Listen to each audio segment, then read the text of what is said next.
जल अनमोल संसाधन के बारे में बातचीत की थी और उसमें देखा था कि बहुत थोड़ा जल जो है हमें पीने और सिंचाई के लिए धरती की सतह पर है।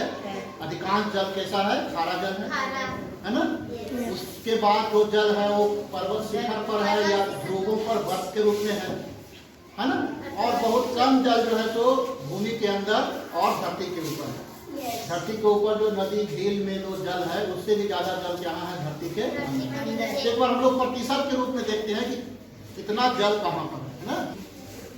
हिमशिखर समुद्र में खारे पानी के रूप में कितना जल है? 97%। हिमशिखर माने ऊंचे ऊंचे पर्वतों की जो चोटी होती है उस पर जो बहुत अधिक ठंड वहां होने के कारण जो पानी बर्फ के रूप में होता है। और ध्रुवों पर, दक्षिणी ध्रुव और उत्तरी ध्रुव पर अधिकांश पानी किसके रूप में है? बर्फ के रूप में। वो कितना है? 2%। बाकी बचा कितना? 1%। वो 1% जल जमीन के नीचे और जमीन के ऊपर नदी तालाब और झीलों में। उसमें भी जो 1% है इसका 3/4 भाग कहाँ है? जमीन के अंदर है। मात्र 1/4 भाग नदियों झीलों तालाबों में, जिसको हम लोग आसानी से उपयोग में ला सकते हैं। तो हमें क्या करना होगा इसके लिए? पानी को बचत पर ध्यान देना होगा। पानी को बार बार एक ही पानी को उपयोग करने की आदत डालनी होगी। क्या इसका आदत हो सकता है? क्या कर सकते हैं आप लोग? अभी ग्रुप में बैठ करके एक बनाइएगा अपना तो पानी की बचत के लिए, पानी के संरक्षण के लिए हम क्या क्या कर सकते हैं। ठीक है ना।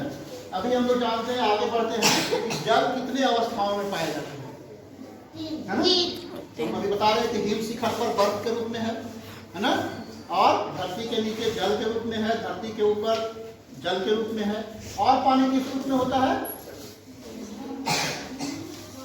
ना। देखिए ये बर्फ दिख रहा है, इसमें दिख रहा है, दिख रहा है ना।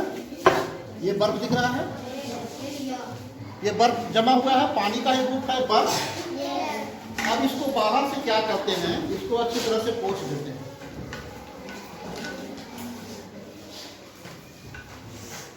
बाहर में कुछ नहीं है, पानी का बूंद नहीं है ना। लेकिन यदि हम थोड़ी देर बाद देखेंगे तो क्या होगा? इस पर पानी की बूंदें जमा हो जाती है। यहाँ पर देख सकते हैं फिर से पानी की बूंद जमा हो रहा है, दिख रहा है ना। तो ये पानी का बूंद कहाँ से आया?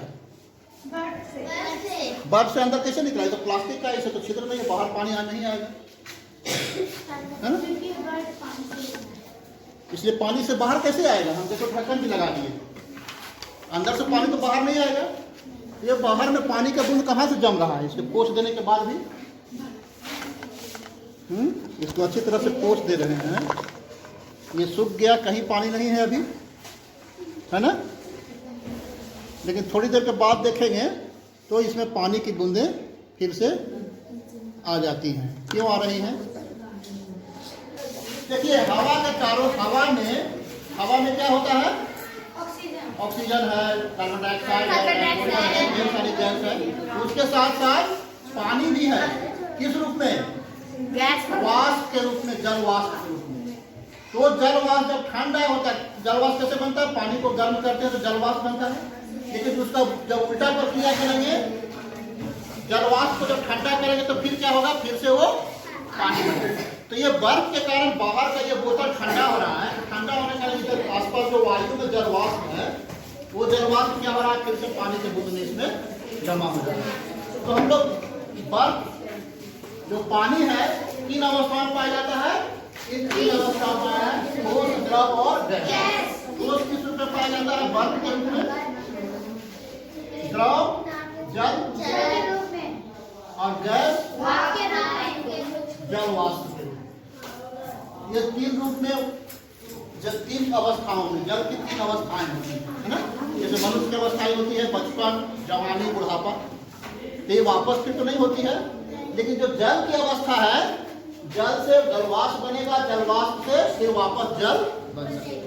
बर्फ को गर्म करेंगे तो क्या बन जाएगा? जल। देख लो इसे पूरा बर्फ जमा हुआ था, धीरे धीरे क्या हो रहा है? पिघल करके है ना। जैसे उष्मा इसको मिल रहा है, तो बर्फ में जब उष्मा देंगे तो क्या बनेगा? वो जल। जल में जब और उष्मा देंगे तो क्या बन जाएगा? वो जल। अब इसका उल्टा प्रक्रिया है, जल वाष्प में सब उष्मा निकालेंगे, ठंडा करेंगे तो क्या बन जाएगा? फिर से जल। और जल में और उसमें क्या करेंगे, निकाल देंगे और ठंडा कर देंगे तो क्या बन जाएगा, बर्फ। तो ये जो प्रक्रिया जल की 3 अवस्था है, इसके कारण हमारे जो वातावरण में, मौसम में कुछ परिवर्तन होता है। इसके कारण जल की अवस्था में परिवर्तन के कारण क्या होता है, समुद्र के जल को गर्म होकर के वाष्पित होना, वाष्पीकरण होना और ऊपर आकाश में जाके ठंडक के कारण फिर से संग्रहित होकर के जल का बूंद बन के गिरना क्या कहलाता है, बारिश। और बारिश बन के फिर से समुद्र में जाना, धरती पर आना और फिर से वाष्पित होकर के जाना और फिर बारिश होना। ये जो चक्र चलता है इसे क्या कहा जाता है, कौन सा चक्र कहा जाता है, इसे कहा जाता है जल चक्र।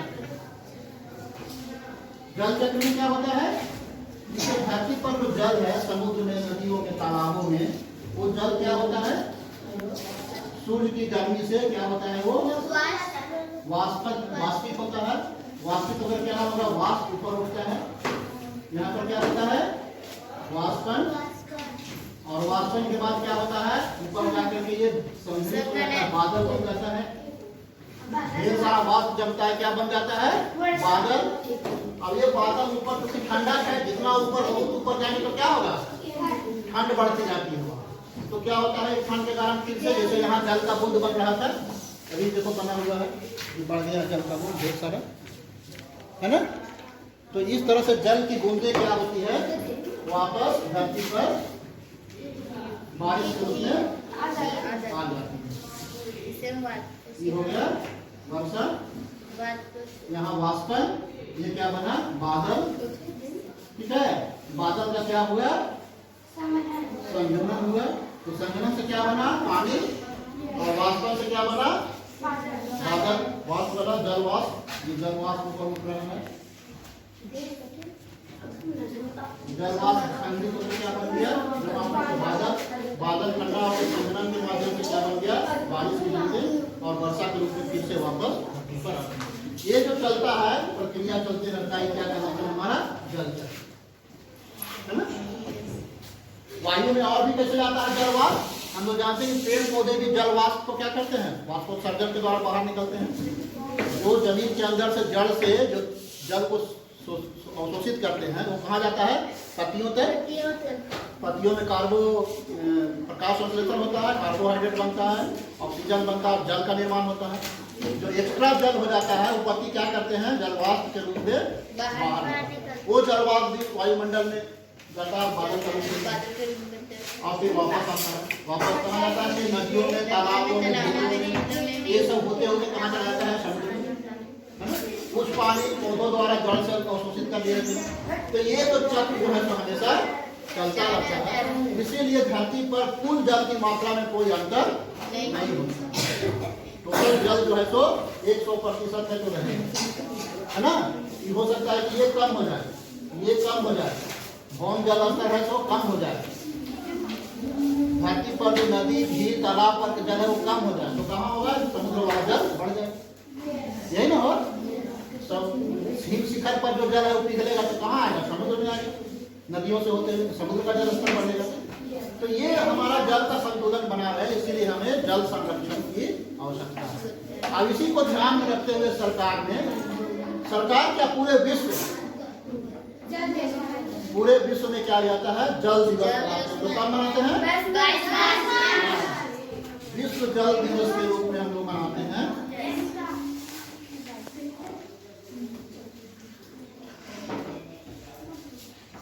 विश्व जल दिवस प्रत्येक वर्ष 22 मार्च को मनाते हैं। इसके साथ साथ एक साल को हम लोग पूरे साल को जल वर्ष के रूप में मनाएंगे पूरी दुनिया में। कौन सा साल, नहीं, एक तो हर साल मनाते हैं ना 22 मार्च को एक दिन। एक साल को ही पूरा विश्व जल वर्ष के रूप में मनाया गया था, है ना। कौन सा साल था वो, पूरे साल भर मनाया गया था।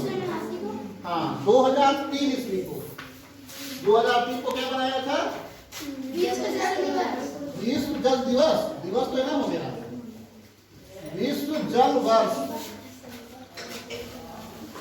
पूरे साल भर कब बनाया गया था, 2003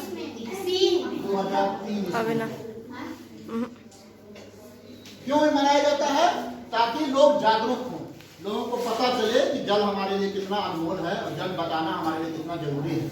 अगर जल को हम बचाने, उसको संरक्षित करने पर ध्यान नहीं देंगे तो हमारी जिंदगी क्या होगी, बहुत ही कठिनाइयों से गुजर सकती है। एक अनुमान के अनुसार बहुत जल्द ही विश्व 1/3 मतलब 100 में 30 आदमी को, लगभग 30-33 आदमी को पानी की समस्या से जूझना पड़ सकता है। अभी तो हम लोग को लग रहा है कोई दिक्कत नहीं, हम लोग वहाँ पानी है, सब जगह पानी है, लेकिन आने वाले दिन में हो सकता है हम लोग भी उसकी चपेट में आ जाए। तो इसके पहले सचेत हो जाना है और जल को बर्बादी से बचाना है ना, उसको प्रदूषित होने से बचाना है। तो इसके लिए क्या कर सकते हैं आप लोग, प्रत्येक बेंच में 3 लोग हैं, किसी बेंच में 3 ही हैं, किसी में 4 हैं, तो मिल करके आप लोग चर्चा कीजिए और अपना नोट कीजिए एक कॉपी में कहीं पर कि आप जल को बचाने के लिए, जल को संरक्षित करने के लिए क्या क्या कर सकते हैं। उसके बाद यहाँ आकर के बारी बारी से आप अपनी बात को रखें। क्या निकला, कुछ पता चला, कोई पॉइंट? क्या क्या? जल बचाने के लिए नल नहीं छोड़ना चाहिए, जल को बचाने के लिए ठीक है, और लिखिए मिलजुल के, एक आदमी लिख लेगा, तीनों लोग आपस में बात करके, है ना। आप लोग क्या लिखे? पूछ के ना, एक साथ, अकेले अपने में ना, नहीं, ठीक है। तुम लोग अभी शुरू बात लिखना, थोड़ा शुरू भी करो, कुछ तो लिखो, एक पॉइंट कम से कम लिखो। तुम लोग लिखे, ठीक है। और कुछ पॉइंट जोड़ो। क्या, कौन कौन पॉइंट आया? जल नहीं तो मतलब इसका क्या करना है, जिसे क्या लिखी हो, जल नहीं तो कल नहीं, जल ही जीवन, जल ही असली सोना, इसे कभी नहीं बचा। अच्छा, मतलब ये आप लोग स्लोगन लिख रहे हैं ना? ठीक है, गुड, वेरी गुड। जागरूकता फैलाने के लिए स्लोगन लिख रहे हैं। और चलिए 2 मिनट समय और है कि इस तरह के कुछ आप लोग पोस्टर बना रखे हैं पहले से भी, इस तरह के पोस्टर भी बना सकते हैं, है ना? गुड।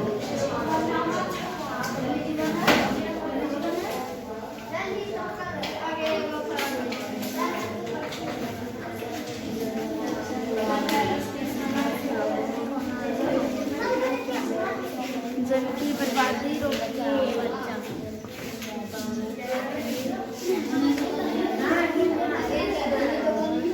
क्या क्या लिखे आप लोग? जल को हम लोग के लिए, जल को नहीं और सभी को बांटेंगे, जल की बर्बादी नहीं करेंगे। कैसे नहीं करेंगे? जल को बर्बादी नहीं करना चाहिए, हम कहीं भी नल को खुला नहीं छोड़ेंगे। हाँ, तो इस तरह से पॉइंट में, एक एक पॉइंट में लिखिए, पूरा उसको डिटेल नहीं करना है ना। इसे नल को खुला नहीं छोड़ेंगे, और क्या करेंगे? तालाब को, हाँ, नया तालाब बनवाएंगे, लोगों को प्रेरित करेंगे कि नया तालाब बनाइए, छोटा तालाब, बड़ा तालाब, जो भी संभव हो। Very good. और भी पॉइंट सोचिए, बहुत अच्छा पॉइंट आ रहा है।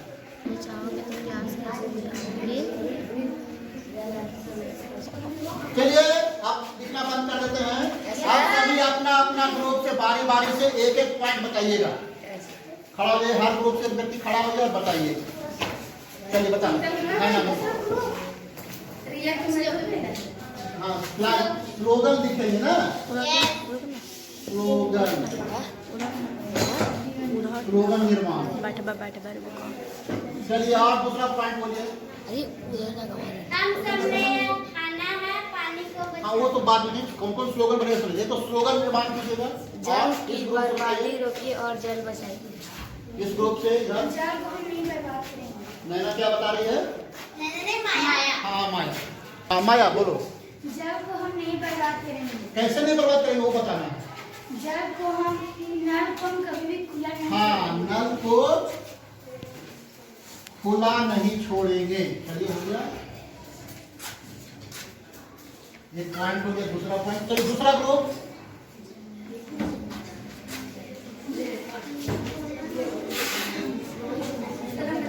हाँ बताइए। जल को बर्बाद नहीं करने के लिए दूसरों को बताना चाहिए। दूसरों को जागरूक करेंगे, है ना? दूसरों को जागरूक करेंगे। चलिए अगला ग्रुप। हाँ बताइए। हमें पानी ज्यादा बहाना नहीं चाहिए। हाँ, जरूरत से ज्यादा पानी का इस्तेमाल नहीं करेंगे। देखिए कितना अच्छा पानी, जरूरत से अधिक अभी जल का उपयोग नहीं करेंगे। अभी आप लोग प्रोग्राम लिखेंगे, बाद में लोग चर्चा करेंगे पूरे बड़े समूह में। चलिए अगला लोग इधर धीरज।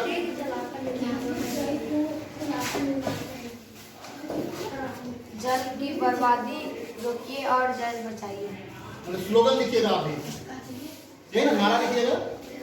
आप कुछ चलिए अगला करो। इसके अलावा सोचिए आप क्या।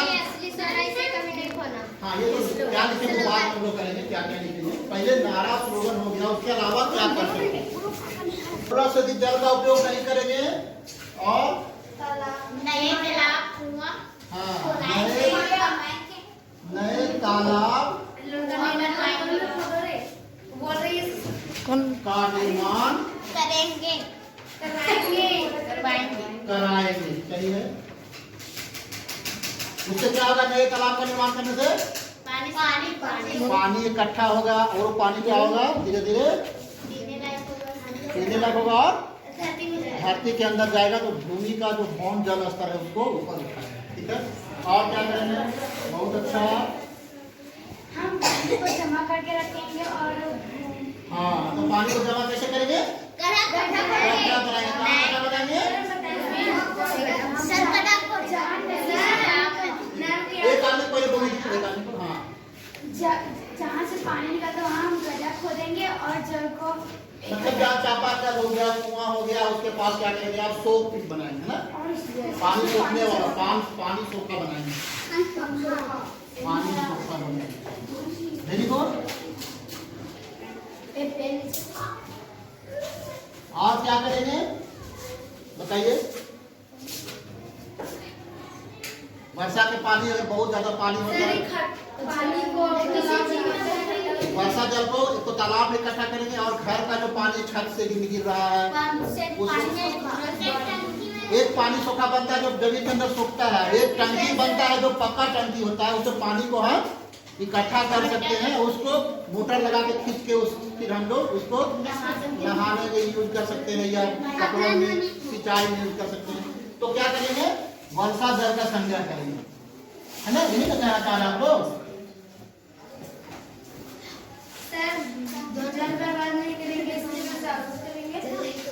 क्या करेंगे, जल को जागरूक करेंगे, जल को जागरूक करेंगे, है ना, लोगों को जागरूक करेंगे। तो आ गया यहाँ पे, दूसरों को जागरूक करेंगे। कैसे करेंगे, नारा लिख के, स्लोगन लिख के, है ना, कविता भी बना सकते हैं, कविता पाठ करके, पोस्टर बना करके, ये सब इसी में आ जाएगा। स्लोगन और क्या बना सकते हैं, स्लोगन बना सकते हैं, कविता पाठ कर सकते हैं, पोस्टर, नारे,